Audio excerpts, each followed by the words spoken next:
Bueno, y realmente está conmocionada la provincia de Tucumán por un brote de neumonía que se está dando justamente, que provocó 3 muertes en este lugar de nuestro norte argentino. Por este motivo tenemos ya en videollamada al doctor Ramiro Heredia, especialista en medicina interna de la Universidad de Buenos Aires. ¿Cómo le va, doctor? Muy buenas noches. ¿Cómo está usted? Marcelo Rubiolo Hola y Natalí. Marcelo, buenas noches. Natalí, ¿cómo están? ¿Bien? Muy bien, muy bien. Nosotros... Gracias por la invitación. Gracias a ustedes también. Bueno, se habla de un virus intrahospitalario, puede ser una bacteria. ¿Ustedes cómo están analizando toda esta situación que está ocurriendo en Tucumán, teniendo en cuenta los antecedentes que hay, bueno, con el COVID, con la viruela del mono, se descartó un caso en Jujuy, es decir, hay que tomarlo con prudencia, pero bueno, ustedes tienen más información de primera mano. Bueno, la información que tenemos es la información que se fue publicando en los medios y la información oficial del Ministerio de Salud de la Nación, el Ministerio de Salud provinciales, ¿sí? No estamos en una situación como fue el inicio de la pandemia del coronavirus, claro. Y nada de eso no parece tener relación. Tenemos una información de un brote de 9 casos de neumonía grave, bilateral, de probable origen infeccioso, ¿sí? Asociados a un lugar único, o sea, a un sanatorio privado de Tucumán. Toda la gente afectada estuvo en contacto con ese sanatorio, ¿sí? Con un lugar, o sea, estamos hablando de una exposición a una fuente única, ¿sí? En la cual se identificaron 9 casos hasta ahora, 3 fallecieron desgraciadamente, 2 se realizó autopsia, se realizaron autopsias que faltan todavía los resultados. La mayor parte son personas de salud, eso es también un dato importante, y los contactos de estas personas, o sea, sus convivientes y la gente que está en contacto, no tienen, se los está siguiendo, se los aisló, pero no tienen síntomas de enfermedad, lo cual sugiere que no hay una transmisión comunitaria y que el brote es intranosocomial o asociado a infecciones hospitalarias, ¿sí? Eso Doctor, es importante. ¿de qué edad de estos fallecidos estamos hablando? Bueno, de los 9 casos que hay justamente de neumonía. Bueno, los fallecidos aclaran bien las autoridades sanitarias que hubo un enfermero de 45 años, que era una persona que era joven, pero que tenía comorbilidades, no aclaran cuáles, o sea, enfermedades que debilitan el sistema inmune, y las otras 2 personas eran personas mayores de 60 años, que sabemos que para las infecciones respiratorias es una edad de riesgo, por eso a las personas de 60 años les indicamos la vacunación contra los gérmenes más comunes, la antigripal, fueron los primeros en vacunarse contra el COVID, y la vacuna contra la neumonía, o sea, el neumococo también la reciben, ¿sí? Por ahora no sabemos la causa que generó esta infección. Se cree que podría ser algún proceso bacteriano. Entre las hipótesis que se plantean es una bacteria que se llama Legionella, que es causa de neumonía y en algunas personas puede generar neumonía grave. Por más que sea muy poco frecuente, se considera muchas veces en los esquemas de tratamiento empírico de las neumonías habitualmente de la comunidad. ¿Sí? Sí.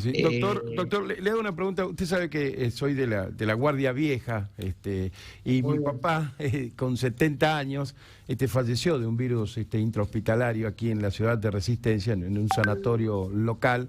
Él tenía, depresión, estaba con las defensas bajas, pero no había graves consecuencias en su salud. Es decir, en general, orgánicamente, estaba medianamente bien para una persona de su edad.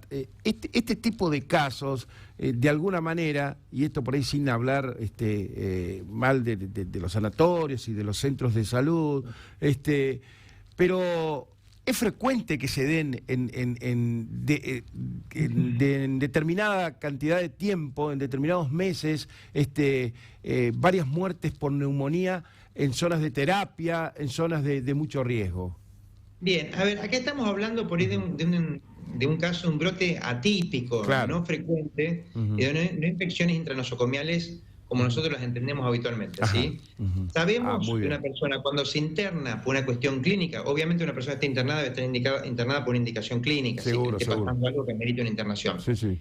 Y uno de los riesgos de la internación siempre es adquirir infecciones intranosocomiales. Uno se infecta y se coloniza en el lugar donde está expuesto, ¿sí? Y también las infecciones intrahospitalarias son una de las cosas que los médicos, los profesionales de salud, todos tratamos de combatir en el día a día. Claro, porque ustedes están expuestos diariamente. De prevención, claro. ¿sí? Claro. Tenemos pautas de indicación de antibióticos para indicarlos y para retirarlos también, para no generar resistencia en los gérmenes. Tenemos pautas para el lavado de manos, pautas para aislar a los pacientes, tanto de contacto, o sea, tocarlos con algunos pacientes tenemos que tocarlo con guantes, con un camisolín y con otras medidas de prevención, otros pacientes no, porque no lo ameritan, pero tenemos pautas de manejo para todo eso. Por supuesto que un porcentaje de pacientes estadísticamente siempre va a sufrir infección intrahospitalaria, y la gravedad de las infecciones intrahospitalarias y el riesgo aumenta a medida que el paciente requiere más apoyo o más soporte. Claro. No es lo mismo la infección que una persona se agarra en una sala general en la cual está internado, por ejemplo, porque tuvo una enfermedad, una infección abdominal o una diverticulitis, que la neumonía o el cuadro, la infección que uno se agarra en una terapia intensiva, o si está conectado a un respirador. ¿Sí? Va aumentando la gravedad de acuerdo al lugar donde uno se expone, porque los gérmenes tienden a ser más virulentos. Desgraciadamente están y desgraciadamente lidiamos todos los días con eso. ¿Sí? Sabemos que un paciente que está internado un mes en terapia intensiva muy probablemente atraviese por lo menos un proceso infeccioso. ¿Sí? Adquirido en el hospital. Doctor Ramiro Heredia, un minuto más le robamos de su tiempo. Teniendo en cuenta cómo estaba el país, el norte del país, inclusive, bueno, más allá del interior, teniendo en cuenta también lo de Cava, teniendo en cuenta lo de Buenos Aires, hay una infraestructura sanitaria que se hicieron inversiones justamente como consecuencia del COVID. Pero si usted tiene que hacer un análisis, es decir, cómo estábamos antes de la pandemia y cómo estamos ahora, ¿cuál es el progreso? Bueno, se avanzó mucho en salud, se invirtió mucho en salud durante la pandemia. Piensen que las camas de terapia intensiva se triplicaron en la pandemia, la disponibilidad que tenías para los pacientes COVID. Se crearon hospitales de campaña, se crearon hoteles de aislamiento y de tratamiento de pacientes, ¿sí? Inclusive en el último brote de COVID que hubo, previo al brote de Omicron, ¿sí? Pero el brote anterior que tuvimos en el invierno pasado, no hace tanto, fue en mayo del año 2021, tuvimos muchos pacientes en hoteles acá en Capital Federal con oxígeno, y lo mismo pasó en muchos lugares. Pacientes que venían estado, que habitualmente uno los interna en un sanatorio o hospital, tuvimos que adaptar el sistema de salud y estirarlo todo lo más que se pudo, digamos, medicalizar a hoteles para que los pacientes pudieran estar ahí. Creo que esto quedaron recursos, desgraciadamente gracias a la pandemia, quedaron recursos como para estirar el sistema de salud si hiciera falta. Igual la situación que estamos viendo acá en Tucumán es un brote, probablemente sea un brote limitado ahí, probablemente identifiquemos la causa y no pase de eso. Algunos medios lo comparaban con la pandemia y no tiene, me parece que no tiene comparación por ahora. Después vamos a ver lo que sale de información y lo que vamos aprendiendo todos. Porque con estas cosas no solo aprende la población y todo, sino aprendemos los médicos también. Por supuesto. Lo que está pasando. Y hay que ser muy prudentes. En eso nosotros insistimos y por eso tratamos de ir a la fuente, porque los medios magnifican por ahí con su llegada este tipo de cuestiones y lo único que hacen es causar el pánico y todo eso. Y lo que primero hay que llevar es tranquilidad, porque si tenemos tranquilidad tenemos más prudencia, ¿no? Y se cometen menos errores. Para dejarlo en claro de vuelta, hay 9 casos reportados, neumonía grave, no conocemos la causa todavía, pero probablemente se vaya a conocer. Hubo 3 fallecidos, todos tuvieron una exposición en un lugar común, que fue un sanatorio.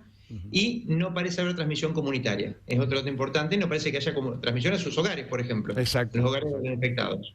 Se sospecha que puede ser una causa bacteriana y se están barajando varias hipótesis y hay 2 pacientes que fallecieron, que fueron sometidos a autopsia y los cuales estamos esperando resultados. Y vamos orientando lo que nos comunican las autoridades de salud día a día. Van comunicando, por suerte en eso la comunicación es fluida.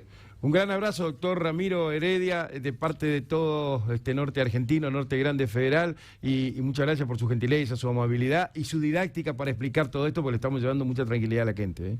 Muchas gracias y gracias por la invitación. Saludos a todo el norte. Un gran abrazo. Bueno,